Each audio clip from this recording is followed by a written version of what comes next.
All right, you guys. So today we're going to get a look at our Black Series Axe Wolves from the Star Wars Mandalorian series. So very, very cool, guys. Going to get a look at this figure, starting with the box, our Black Series logo at the top, of course, our figure in the window, which I heard an announcement. I don't know if it's true, but the windows will be making a return. Hasbro is listening to the fans, and they supposedly will be putting the windows back as opposed to the illustrated covers that we've been seeing with the plastic-free packaging. So we'll see if that is true, but I have seen that posted in a few collection groups on Facebook. So again, we'll see if that is true. And then, of course, underneath the Star Wars Mandalorian banner, we have Axel Wolves, warning label, 4 and up, Hasbro. Let's get a look at the side of the box. And getting you a look at the side of the box, we have a very cool illustration of our figure with the bronze going into the gray. Very, very nice. Looks like we have the Razor Crest, if I'm not mistaken, in the background. Looks like the Razor Crest, at least to me. And then, of course, there's a nice little planetary scenery just behind that. So really, really cool illustration for the side of the box for your Axe Wolves character. And then, of course, on the back of the box, again, you have your Black Series logo, a small blurb, illustration. He is number 25 in the Star Wars Mandalorian series, your attention information, and all of your other readables, Disney logo, Hasbro logo. And then, of course, the blurb on our character reads, a skilled warrior, Axe Wolves is loyal to Bo-Katan and is a member of the band of Clan Kray's Mandalorians, striking back at the Imperial Remnant. So a really cool blurb, and very nice that we actually get a blurb on the character this time and not just on the series. The last couple of reviews I've done, it's been more or less a blurb on the series and not necessarily on the character. So we do get a little bit of background on Axe Wolves. What it does not tell you, and what we just found out a couple of episodes ago in The Mandalorian, he does go on to lead the mercenary Mandalorians who Bo-Katan has now taken control back from Axe Wolves. So we're going to do a very cool diorama based upon the latest episode of The Mandalorian and this character, Axe Wolves. But very nice blurb for your character, and very cool backside of the box. All right, you guys, so we're gonna get our character out of the box, get a look at all of the detail. I don't know if we're gonna go over the articulation, because pretty much this is the same body that you got with a lot of the Mandalorians that we've received in the line recently. And then, of course, we'll also get our figure in a very cool diorama, again, based upon the latest episode of The Mandalorian. So please do stay tuned. All right, you guys, so getting you a look at our Axe Wolves figure. Really cool looking figure right out of the box. First impressions, looking at the, specifically at the face sculpt compared to the actor who portrays Axe Wolves, and unfortunately I do not know the actor's name. Fairly decent face sculpt on this particular figure. I can't say that it looks exactly like the actor, but it is a decent portrayal of the actor. I think it catches some of the main features of the character's face, but you don't really get the full detail of that particular actor's face with the face sculpt of this particular figure. But it is decent enough, and it will serve its purpose. So let's get you a closer look at the figure. So getting you guys a closer look at Axe Wolves, and specifically at the face sculpt, as I mentioned, it is a decent face sculpt, actually. It's not too bad. I just think it probably could be a little bit better, but I don't know. He might have one of those faces that are very hard to capture with the face print technology that they have. That might be the case, but it's not a disappointing face sculpt. It's fairly decent. You can work with it. And then, of course, you have his helmet there. He has the gray chest plate armor, and of course he does rock the blue, which is very nice. The helmet is blue, has the silver stripe around the helmet. We'll get a closer look at the helmet, but he is very cool.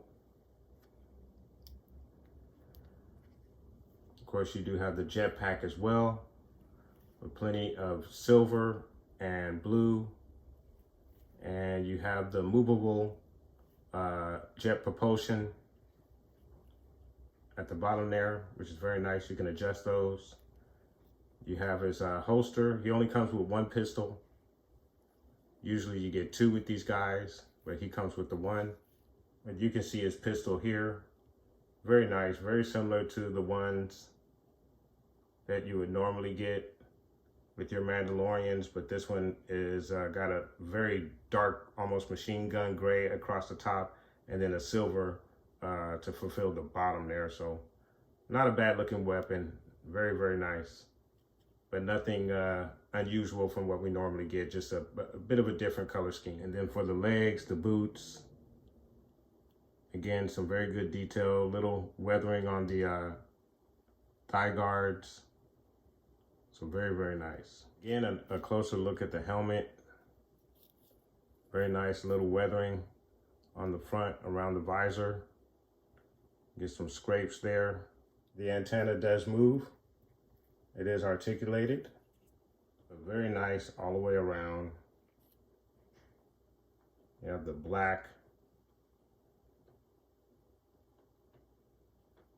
It goes all the way around. So that is really, really nice. Very, very cool. The helmet does go on very easily, fits very nicely.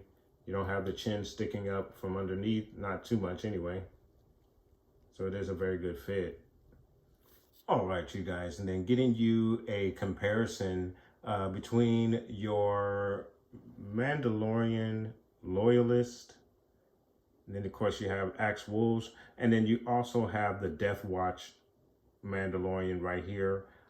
Which these two basically have the same body type, whereas your Loyalist here doesn't quite get the same articulation in the ab area as these two do.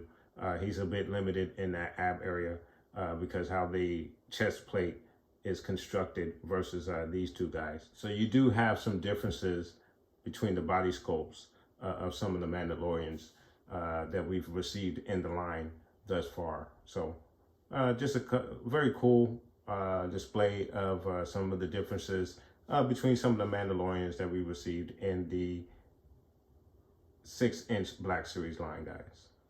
All right, we're gonna get our figure in a very cool diorama, so please do stay tuned.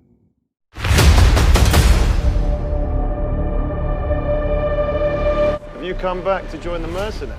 I've come to reclaim my fleet. Do you accept my challenge? I do.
figure. Very, very cool looking figure.